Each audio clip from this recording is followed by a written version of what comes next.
نبی کریم صلی اللہ علیہ وسلم نے فرمایا کہ جب مومن کوئی مسلمان زنا کر رہا ہو تو ایمان کی حالت میں وہ زنا کر ہی نہیں سکتا. یہ بات یاد رکھ لو آپ، ایمان کی حالت میں کوئی زنا نہیں کر سکتا. فرمایا گیا جب زنا کر رہا ہو تو اس کا ایمان اٹھا لیا جاتا ہے. ایمان اس کے ساتھ نہیں ہوتا، ایمان اٹھا لیا جاتا ہے. ایمان اور زنا جمع ہو ہی نہیں سکتے ایک انسان کے اندر. یہ بہت سخت وعید ہے میرے آقا صلی اللہ علیہ وسلم کی حدیث پاک میں. ایمان کی حالت میں زنا نہیں ہوتا، اور جب زنا کر رہا ہوتا ہے تو ایمان نکال لیا جاتا ہے، وہ معلق ہوتا ہے، آسمانوں پر لٹکا ہوتا ہے. اس زنا کے حالت میں اس کے ساتھ ایمان نہیں ہوتا. اب جو آیتیں آئی ہیں اللہ فرماتا ہے الزانیۃ والزانی فاجلدوا کل واحد منہما 100 جلدہ. زنا کرنے والے مرد اور زنا کرنے والی عورت کو 100 کوڑے مارو. یہ ان کے لیے ہے جو غیر شادی شدہ ہے، اور جو شادی شدہ ہیں ان کے لیے رجم ہے. رجم کا مطلب ہے پتھروں سے اتنا مارو کہ وہ ختم ہو جائے، ان کی موت تک انہیں سنگسار کرنا ہوگا. یہ اتنی ہیبت ناک سزا ہے دنیا میں کہ دیکھو تو رونگٹے کانپ جائیں آپ کے. لیکن لوگوں کو ایسا لگتا ہے کہ ایسی اتنی بڑی سخت سزا کیوں ہے. میرے عزیزو، یہ ایک ناسور ہے، ایک کینسر ہے معاشرے کا، ایک کینسر ہے. جب کیمو کرتا ہے ڈاکٹر تو بہت سخت تکلیف ہوتی ہے.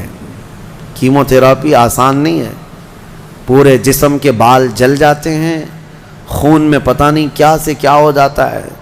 کیوں؟ ایک پھوڑی کہیں پر کینسر کی آئی ہوتی ہے، اس کو ختم کرنے کے لیے پتہ نہیں 10 12 کیمو دیے جاتے ہیں. زنا جو ہے پورے معاشرے کا ناسور ہے، کینسر ہے. اور اگر اس پھوڑی کو نہیں ختم کیا گیا تو ہر ایک کے ہاں یہی چیز، یہی پھوڑی ہوگی. یہ وائرس کی طرح پھیلے گا. اور اسلام نے یہ سب سے بڑی سزا رکھی ہے زنا میں، سب سے بڑی سزا ہے. آج دنیا یہ مطالبہ کر رہی ہے کہ ریپسٹ کو اسلامی سزا دی جائے. کیوں؟ ان کی بیٹیوں کا جب ریپ ہو جائے تو وہ چلاتے ہیں. اسلام وہ ہے جو ہر ایک کی بیٹی کو بیٹی کا ہی درجہ دیتا ہے، ایک عظیم خاتون کا ہی درجہ دیتا ہے. زنا چاہے بالجبر ہو بالرضا ہو، دونوں زنا ہے. یعنی زور زبردستی کیا ہوا زنا ہی ہے، خوشی سے کیا ہوا اور بڑا گناہ ہے، اور بڑا گناہ ہے. اس میں اور زیادہ ہلاکت ہے. اس کے متعلق حدیث پاک میں ہے زانی کے لیے 15 عذابات ہیں. 15 عذاب ہیں. 5 دنیا میں دیے جائیں گے، 5 قبر میں دیے جائیں گے، اور 5 قیامت کے دن دیے جائیں گے. یہ 15 عذابات وہ جھیلتا رہے گا زانی. 5 دنیا میں، 5 قبر میں، اور 5 قیامت کے دن. جو سب سے بڑا عذاب ہے اس کے لیے، میں نے جو سمجھا، یہ 15 کی میں اگر تفصیل بیان کروں تو بہت لمبا ٹائم جائے گا. یہ 15 عذابات کیا کیا ہیں؟ دنیا میں جیسے اس کے رزق کی برکت ختم ہوگی، اس کے چہرے کی رونق اٹھا لی جائے گی. اور جو 5 عذابات اس کے دنیا میں ہونے والے ہیں، اس طرح سے 15 عذابات میں جو سب سے بڑا عذاب میں نے جو سمجھا وہ یہ ہے کہ قیامت کے دن رب تعالیٰ اس کی طرف نظر بھی نہیں فرمائے گا. یہ سب سے بڑا عذاب نہیں ہے تو اور کیا ہے؟ اور نبی پاک صلی اللہ تعالیٰ علیہ وسلم کی بہت ساری حدیثیں ہیں کہ اللہ تعالیٰ اس کو نہ عرش کا سایہ عطا فرمائے گا اور نہ اس کی طرف نظر فرمائے گا، بلکہ یہ فرمایا کہ جنت 500 سال کی مسافت سے اس کی خوشبو آ رہی ہوگی، لیکن زانی وہ خوشبو بھی نہیں سونگھ سکے گا. بڑی سخت سزا ہے. اور میرے عزیزو، اس سورے میں اللہ تعالیٰ نے کئی مرتبہ یہ زانیوں کا ذکر فرمایا. الزانیۃ والزانی فاجلدوا کل واحد منہما 100 جلدہ، 100 کوڑے مارو. ولا تأخذکم بہما رأفۃ فی دین اللہ، اور اللہ کے دین میں کوئی ہمدردی مت لینا، یہ بھی حکم ہے. کسی کے ساتھ نرمی مت کرنا ایسے اگر کسی کے ساتھ ہو گیا ہے تو. ان کنتم تؤمنون باللہ والیوم الاخر، اللہ فرما رہا ہے اگر تم اللہ اور آخرت پر ایمان رکھتے ہو تو ذرا برابر بھی نرمی نہ لینا اس پر. وہ اور دوسرا ایک اور سخت حکم یہ ہے وَلْيَشْهَدْ عَذَابَهُمَا طَائِفَةٌ مِّنَ الْمُؤْمِنِينَ، زانی اور زانیہ کو چپکے سے کہیں سزا مت دے دینا، بلکہ اللہ فرما رہا ہے ان دونوں کے عذاب پر پورے مومنوں کو گواہ بناؤ، سب کے سامنے ان کی سزا ہو۔ آپ کو پتہ ہے نبی پاک صلی اللہ تعالیٰ علیہ وسلم کے صحابہ میں حضرت ماعز اسلمی کا نام ملتا ہے، ایک صحابی تھے۔ یہ ایک دن روتے ہوئے بارگاہ رسالت میں آپ صلی اللہ علیہ وسلم میں آئے، کہا آقا مجھ سے گناہ ہو گیا ہے۔ حضور نے فرمایا کیا ہوا؟ کہا کہ میں بتا نہیں سکتا۔ حضور نے پھر پوچھا بتاؤ تو صحیح کیا ہوا ہے؟ کہا بولتا ہوں تو منہ کو کلیجہ آ جاتا ہے، کلیجہ منہ کو آ جائے اس طرح کی چیز ہے میں نہیں کہہ سکتا۔ حضور نے فرمایا بتاؤ ماعز تمہارے لیے ہم ذریعے حل تلاش کر کے بتا دیں؟ انہوں نے کہا یا رسول اللہ مجھ سے زنا ہو گیا ہے۔ اتنا کہنا تھا نبی پاک صلی اللہ علیہ وسلم نے اپنا چہرہ پھیر لیا، صحابی ہیں حضور کے، خطا ہو گئی میرے آقا لیکن آیا ہوں آپ کے دربار میں۔ جب حضور نے اپنا چہرہ پھیر لیا اب بچا کیا تھا؟ اب وہ رونے گڑ گڑانے لگے، قدموں میں گر گئے، اتنا روتے رہے اتنا روتے رہے۔ اسی کو شاید امام اہل سنت فاضل بریلوی نے ترجمانی میں اشعار میں یوں کہا ہے یا رسول اللہ تجھ سے جو منہ چھپاؤں تو کروں کس کے سامنے، کیا اور کسی سے توقع نظر کی ہے؟ بد ہیں تو آپ کے، بھلے ہیں تو آپ کے، ٹکڑوں پہ یہیں کے پلے ہیں رخ کدھر کریں؟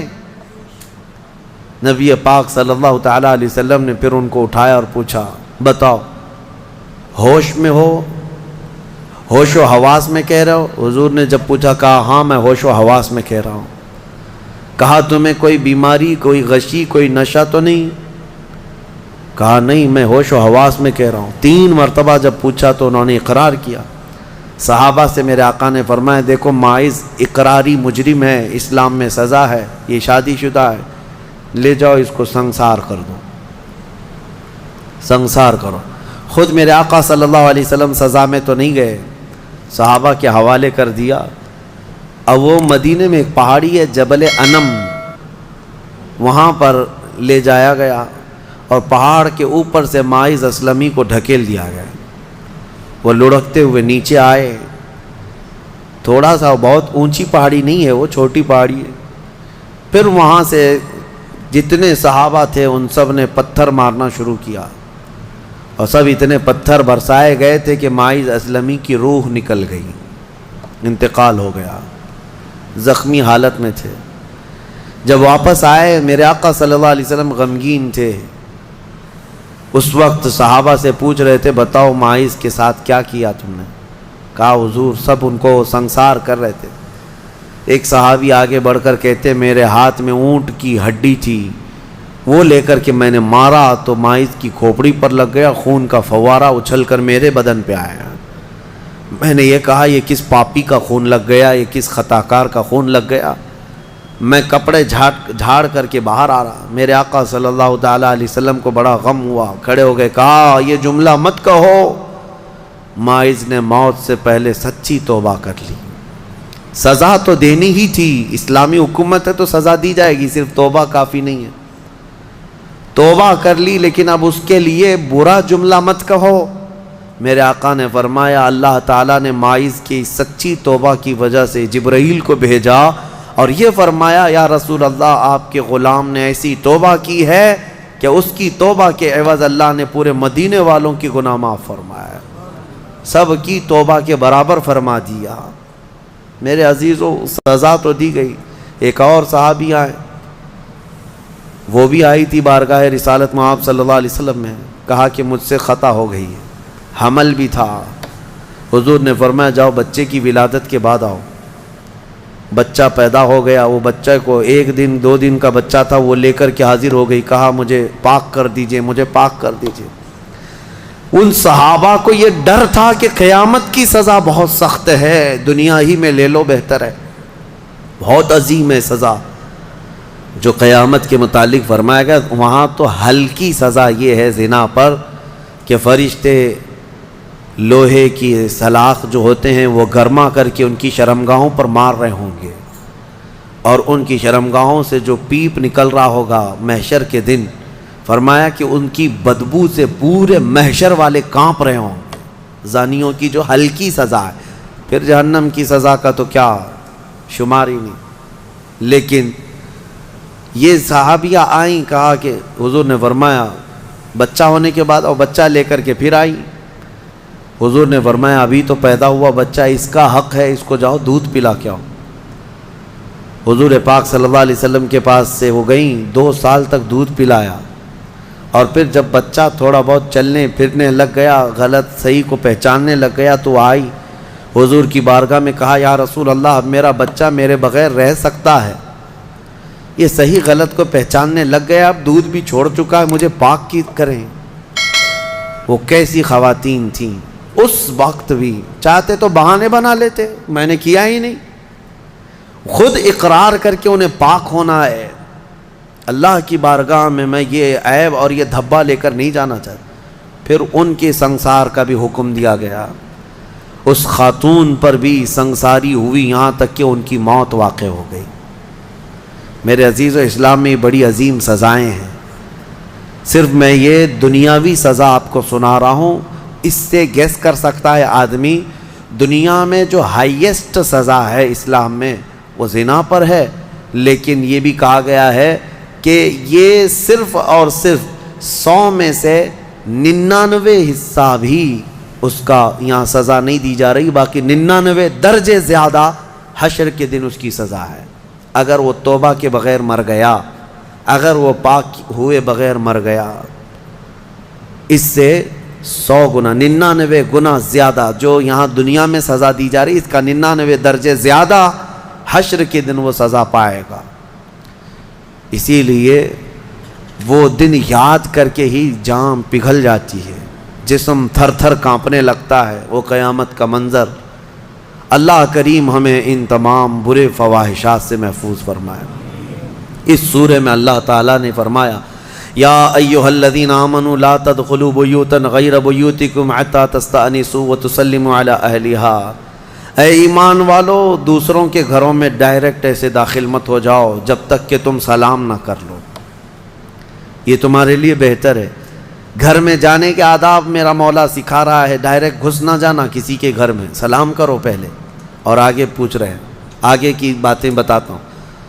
دروازے پر کھڑے ہو کر کے دستک دو، 3 مرتبہ دستک دینا ہے، اگر 3 بار میں بھی جواب نہیں آیا تو فرمایا گیا واپس پلٹ جاؤ، اس کے پیچھے نہ لگ جاؤ۔ وَإِن قِيلَ لَكُمُ ارْجِعُوا فَارْجِعُوا، اگر کہہ دیا جائے کہ لوٹ جاؤ تو لوٹ جاؤ، اور لوٹ جانے کے لیے کچھ جگہ پر کہا جاتا ہے اور کچھ جگہ اشارے مل جاتے ہیں۔ جواب نہیں آ رہا ہے گھر کے اندر سے تو وہاں سے نکل جانا چاہیے۔